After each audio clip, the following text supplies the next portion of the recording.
Welcome to my party. We're just getting Is Cyberpunk 2077 badass or straight trash? Let's find out in today's video. Greetings and salutations, ladies and gentlemen, boys and girls, and welcome to another exciting video. I am your host as always, Lord Satin Owl.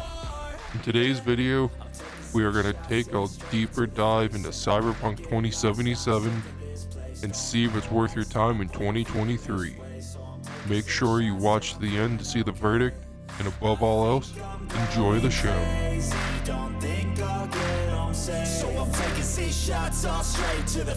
In order to understand this game, we must take a look at D-Day, December 10th, 2020, a day that would go down in history for all gamers. A black day. It's the day CD Projekt Red would launch its attack on us and forever tarnish itself from once a great developer to your typical money-hungry, soul-sucking dev. Yes, we are all aware their job is to make money, but the problem was they sold us an unfinished game, filled with bugs and glitches, and you paid $60, and many others spent even more on bigger versions for this wholesome, wonderful experience. This wasn't a game, it was at best alpha gameplay. Here is a rare photo of its launch with the fans waiting eagerly to get it.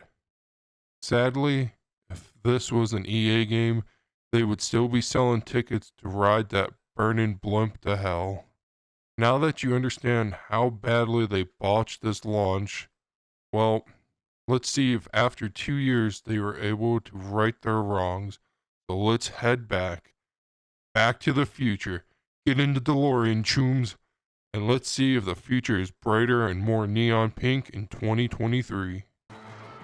The game starts with you choosing your background, and if you're like me, you have no idea what either of these three choices mean. So I did what any good punk would do.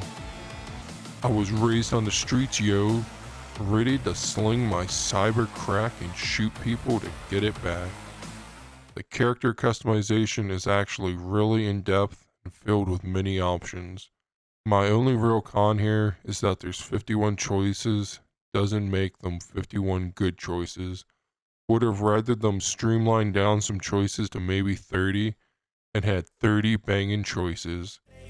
I'm gonna take time to shout out the anime at this point because I'm sure lots of you watching have seen it and want to know if you should scratch that itch. Also, if you haven't watched it, I highly recommend it. It will teach you all about the world and give you ideals of how to build and play your character. Or be like me and YOLO shit into stats and pray to God.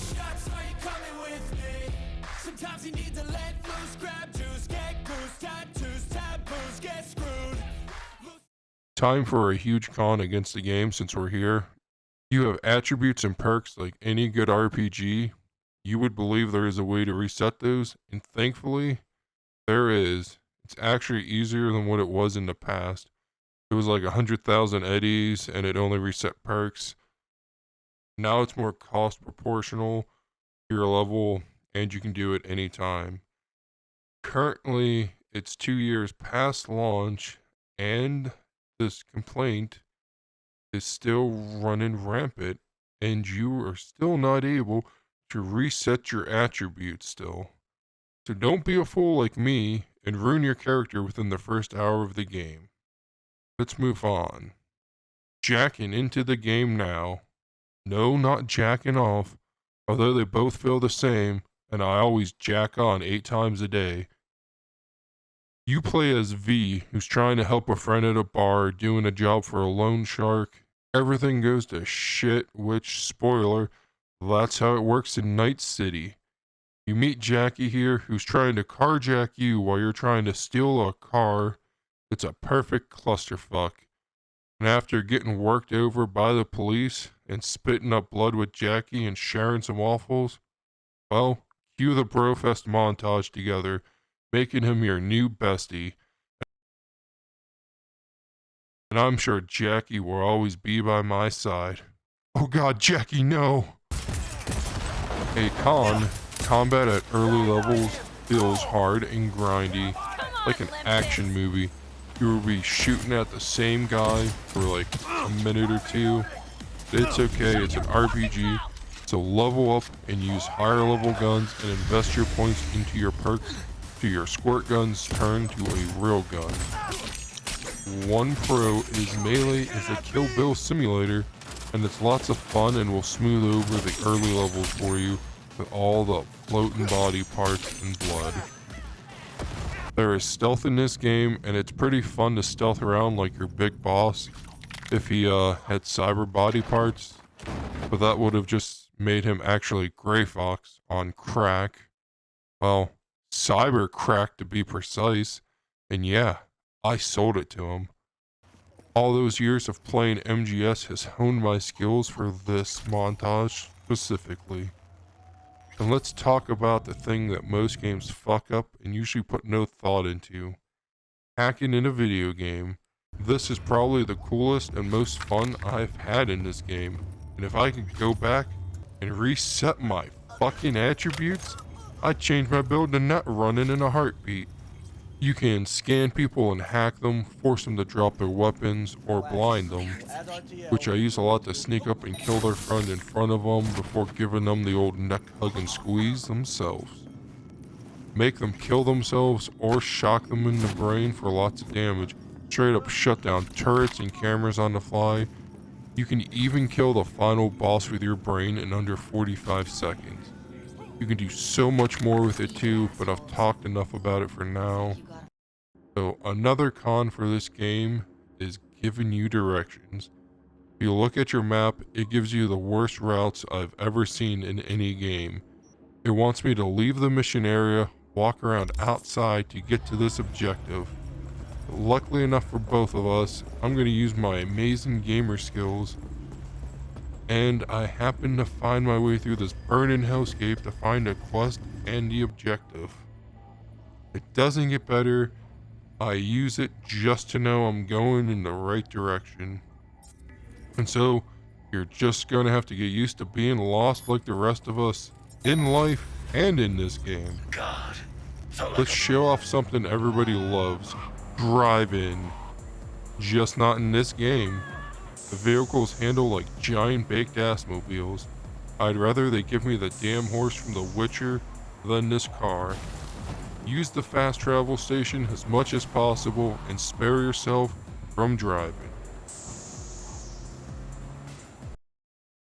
This footage was taken from Karaz Gaming, and I linked his videos in the description if you want to watch and copy the builds. He also has guides and everything else you need to know to turn up in Night City. A pro for this game is you turn from Johnny Bitch Tits into a god in this game. The high level stuff you can do is actually insane, and what actually really makes this game stand out to me. Have you ever wondered what Wolverine on coke would look like? Well, look no further. How about, have you ever wanted your fist to hit harder than a shotgun blast to the face? Here you go. And have no fear of anything ever escaping you. I'll be the first to admit, I hate it when games, they make you play as other characters, but this game has done it right. Playing as Keanu Reeves, Johnny Silverhand, is some of the most fun I've had, and you will too. You feel like a total rock star, and if that's not your cup of tea, hey, you're a futuristic John Wick, and yeah, Big Corpo shot your dog. So, let's get on to the part of the video I'm sure you're dying to know. Is it badass or straight trash? Well, to be honest, the game comboed with the anime is hands down badass. And after 2 years to fix the game, they have done a great job in making it playable. There are still some glitches that happen, so be warned, and yes, it's worth your time if you enjoy huge games with lots of possibilities. This is Grand Theft Auto smashed with Fallout, and instead of nuclear apocalyptic hell, it's futuristic hell with big corpo fucking everyone and neon pink everywhere. Before you go, please do me a favor and comment what you think about the game or anime, and don't forget to like and sub to be notified about our next banger of a video, and share it with a friend to help spread the word of Sentinel. Thank you for watching. I'll see you in the next video. Lord Sentinel, jacking off. Oh yeah. I got nightmares in my head, I fear that the thoughts build up until I can't hear.